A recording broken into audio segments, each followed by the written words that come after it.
Hi hello नमस्कार। तर आज आपण बघणार आहोत इडली सांबार डोसा किंवा पराठा असेल तर त्याच्यासोबत खाल्ली जाणारी जी चटणी असते खोबऱ्याची किंवा ओल्या नारळाची, तर त्याची चटणी आपण आज सोप्या पद्धतीने आणि सेम हॉटेलसारखी कशी टेस्ट होते काय टाकल्याने तर ते बघणार आहोत। तर इथं मी नारळ घेतलेला आहे, एक अर्धा नारळ घेतलेला आहे, त्याचं मागचं वगैरे कवच आहे तर ते काढून घेतलेलं आहे आणि मिक्सरमध्ये इथं बारीक करून घेणार आहे। तर इथं मी कोथिंबीर धुवून अशी घेतलेली आहे थोडीशी, आणि मिरच्या ज्या आहेत तर त्या 5-6 हिरव्या मिरच्या ज्या आहेत तिखटवाल्या तर त्या देखील घेतलेल्या आहेत, आणि जे खोबरं आहे तर ते पण धुवून घेतलेलं आहे आणि असे उभे काप करून घेणार आहे त्याचे, जेणेकरून ते काप आहेत तर ते मिक्सरमध्ये आपण बारीक करणार आहोत। तर त्यासाठी हे उभेच काप करून घेणार आहे।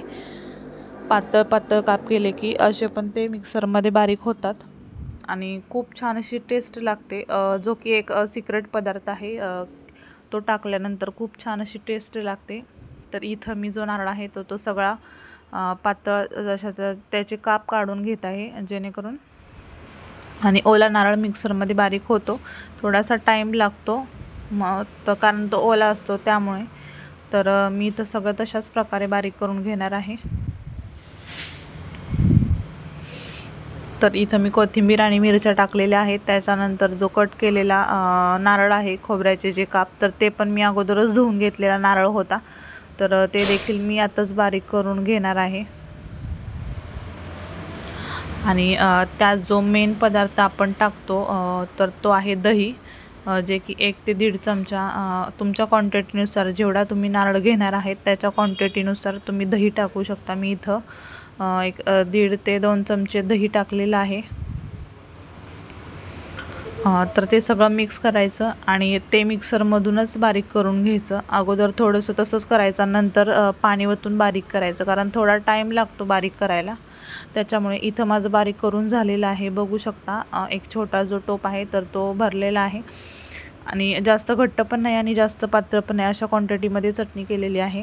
तर मी इथं तडका देणार आहे त्यासाठी।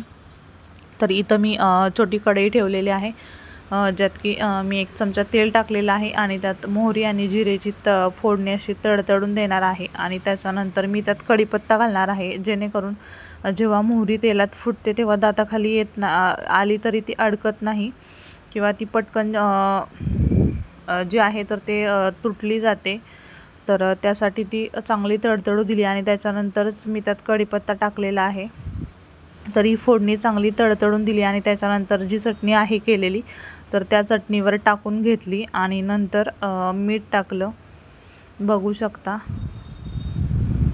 पाहिजे असेल तर तुम्ही चटणी देखील शिजवून घेऊ शकता, पण मी तसं करत नाही, मी डायरेक्ट फोडणी जी आहे तर ती वरतूनच देत असते। आणि मिक्स केली आणि इथं बघितलं तर थोडंसं मीठ लागत होतं अजून, मग थोडंसं मीठ टाकलं परत,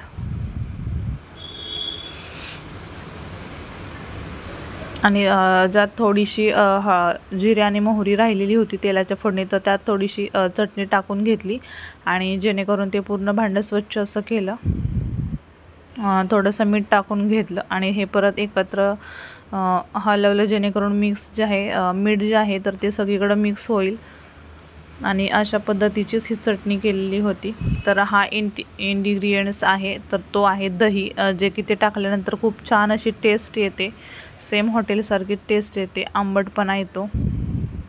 तर तुम्ही पण अशा पद्धतीने नक्की करून बघा, तुम्हाला पण नक्की आवडेल। तर व्हिडिओ कसा वाटला कमेंट करून नक्की सांगा, आणि अशाच नवनवीन व्हिडिओसाठी चॅनलला सबस्क्राईब करायला विसरू नका। भेटूयात पुढच्या व्हिडिओत। Thanks for watching.